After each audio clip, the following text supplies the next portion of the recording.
Hello friends, দেব coaching সেন্টারে সবাইকে স্বাগত। আজ তোমাদের আধুনিক ভূগোল ও পরিবেশ দশম শ্রেণীর প্রান্তিক প্রকাশনী রজিত গণাঙ্গের লেখা দ্বিতীয় অধ্যায় বায়ুমণ্ডল চ্যাপ্টারে অনুশীলনী থেকে প্রশ্নোত্তর নিয়ে আলোচনা করব।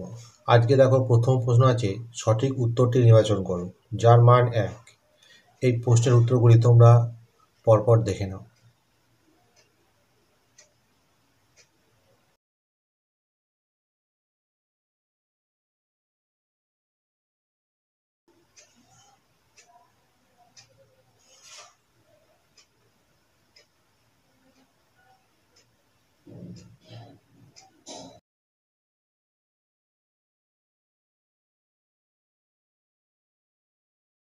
এরপরে দেখো, সত্য হলে ঠিক এবং অসত্য হলে ভুল লেখো, যার মান 1। এর উত্তরগুলো তোমরা পরপর দেখে নাও।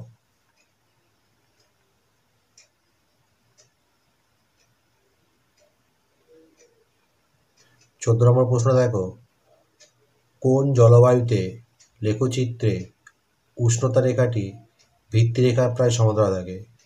এর উত্তরটা হবে নিরক্ষীয়। এরপরে দেখো শূন্যস্থান, যার মান 1।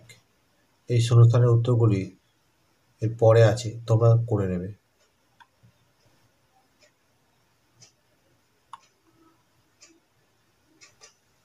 শূন্যস্থানের উত্তরগুলি দেখো, 1 নম্বরে লিখবে অ্যারোসল, 2 নম্বরে ট্রার্বোপস, 3 নম্বরে লিখবে ওজোন স্তরে, 4 নম্বরে লিখবে আন্টার্কটিকা, 5 নম্বরে লিখবে বৈপিরত্য উষ্ণতা, 6 নম্বরে নিরক্ষরেখা, 7 নম্বর শূন্যস্থানে লিখবে বৃদ্ধি, 8 নম্বরে কোরিওলিস বল, 9 নম্বরে দেখো মৌসুমী বায়ু, 10 নম্বরে হারমাট্টান, 11 নম্বরে লিখবে লিনতাপ,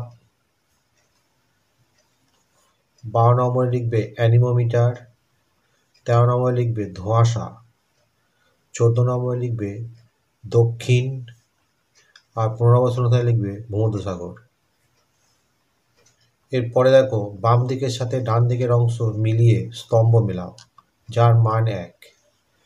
তোমরা স্তম্ভটা দেখে নাও, এরপরে উত্তরগুলো দেওয়া আছে। দেখো স্তম্ভের উত্তরগুলো, এ অর্থাৎ স্ট্র্যাটোস্ফিয়ার, এর সঙ্গে হবে 5 অর্থাৎ শান্তমণ্ডল। দেখো বি আছে তাপদ্বীপ, এর সঙ্গে হবে 6 শহর ও নগর। তারপরে দেখো সি নম্বরে আছে তুহিন, এর সঙ্গে হবে জমাটবদ্ধ শিশির। তারপরে ডিতে আছে দেখো ম্যাগনেটোস্ফিয়ার, এর সঙ্গে হবে 2 অর্থাৎ বায়ুমণ্ডলের ঊর্ধ্বতম স্তর। দেখো ইতে অনুবাদ ঢাল আছে, এর সঙ্গে হবে 1 অর্থাৎ বৃষ্টি ছায়া অঞ্চল।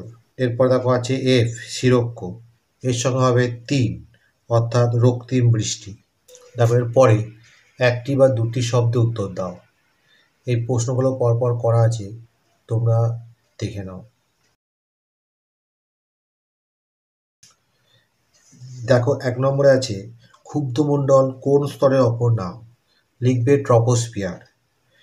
এর পরের প্রশ্ন আছে দেখো, বায়ুমণ্ডলের কোন স্তরে জেট বিমান যাতায়াত করে? এর উত্তর লিখবে স্ট্র্যাটোস্ফিয়ার।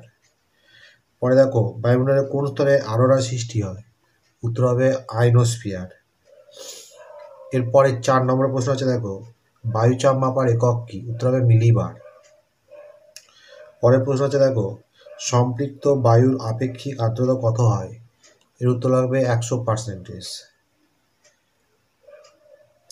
6 নম্বরে দেখো, এল নিনোর বিপরীত অবস্থার নাম কি? উত্তর হবে লা নিনা। 7 নম্বর প্রশ্ন আছে দেখো, অশ্বক্ষাংশীয় অঞ্চলে কোন ধরনের বায়ুচাপ বলয় অবস্থান করে? উত্তর লিখবে কর্কটীয় ও মকরীয়। 8 নম্বরে দেখো, তুষারভক্ষক কোন বায়ুকে বলা হয়? উত্তর হবে চিনুক বায়ুকে।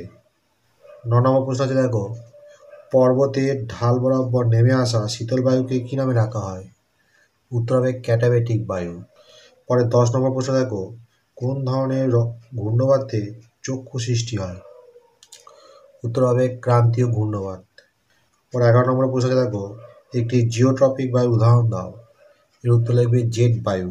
পরে 12 নম্বর প্রশ্ন দেখো কুয়াশা ও দূষক মিলিয়ে ক্ষতিকারক কোন বিষয়ে সৃষ্টি হয়। এর উত্তর লিখবে ধোঁয়াশা। পরে 13 নম্বর প্রশ্ন দেখো মেঘাচ্ছন্নতা কোন এককে প্রকাশিত হয়। উত্তর হবে অক্টাস এককে প্রকাশিত হয়। পরে 14 নম্বর প্রশ্ন দেখো নাতিশীতোষ্ণমণ্ডলে কোন ধরনের বৃষ্টিপাত দেখা যায়। এর উত্তর লিখবে সীমান্ত বৃষ্টি। পরে 15 নম্বর প্রশ্ন দেখো 4 o'clock শোয়ার রিজিয়ান কোন জলবায়ুকে বলা হয়। এর উত্তর লিখবে নিরক্ষীয়।